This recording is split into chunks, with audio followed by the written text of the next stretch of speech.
I got the cedar wood from Home Depot. I had 2 boards that I cut into smaller pieces. Each piece is 4 foot by 2 3/4 of an inch. And I love the cedar because it is a rough cut wood. On the first piece here, I'm going to dry brush on some Wise Owl Snow Owl. Now I do not need full coverage. I do want some of that bare wood to still show through. My second piece here, I'm going to use some Wise Owl Fireside. You can also use the Wise Owl Mandarina, which is just going to be a little bit of a darker orange. And again, I'm brushing that on so that I still have some of the bare wood poking through.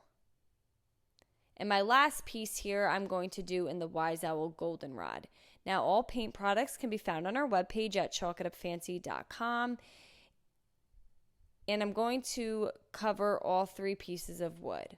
Next, I have 2 smaller pieces that I'm going to cover in the Wise Owl Chocolate. And this is also a rough cut as well, so I do not need full coverage. I'm going to allow all of this wood to fully dry. Once dry, I'm going to lay them all next to each other, starting with the white, then the Fireside, and ending in the Goldenrod.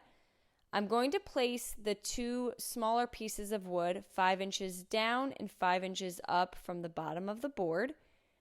And I'm holding that in place using some wood glue. And I do like to add a little bit of hot glue for that instant hold. So again, I'm going to mark 5 inches down from the top of the board and lay my piece of wood. And then I did the same exact thing with the second piece of wood, except I measured 5 inches up from the bottom, added my wood glue and hot glue to adhere it in place. Now I love these colors together. They are the candy corn colors, and really at this point you can add any word of your choice to make this a really nice porch leaner.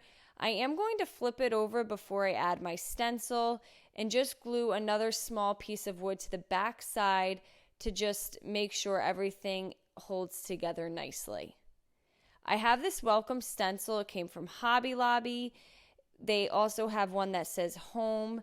I'm going to pick the welcome, place it on the center of my board here, and using some Wise Owl chocolate and a foam dabber, I'm going to dab over each of the letters. Now, because this wood is a rough cut, you are not going to get complete perfect coverage. It is going to have a little bit of a distressed look to it. I'm going to remove that, and I'm going to fill in and connect all of my letters where there were any gaps or missing lines. Next, I have 6 wood half beads. I'm going to paint 2 in the Wise Owl Snow Owl, 2 in the Fireside, and 2 in the Goldenrod. You can get these half beads off of Amazon, and once those are dry, I'm going to glue them onto the brown piece of wood, starting with the white, the Fireside, then the Goldenrod. And I also did the same exact thing to the top part of the board. And this is just a way to add some detail to the board. And I really like how this came out. Thank you so much for watching. Paint products, tissue paper, transfers, and mesh stencils can all be found on our webpage at chalkitupfancy.com. And don't forget, you could check out other tutorials over on our webpage. Have a great day.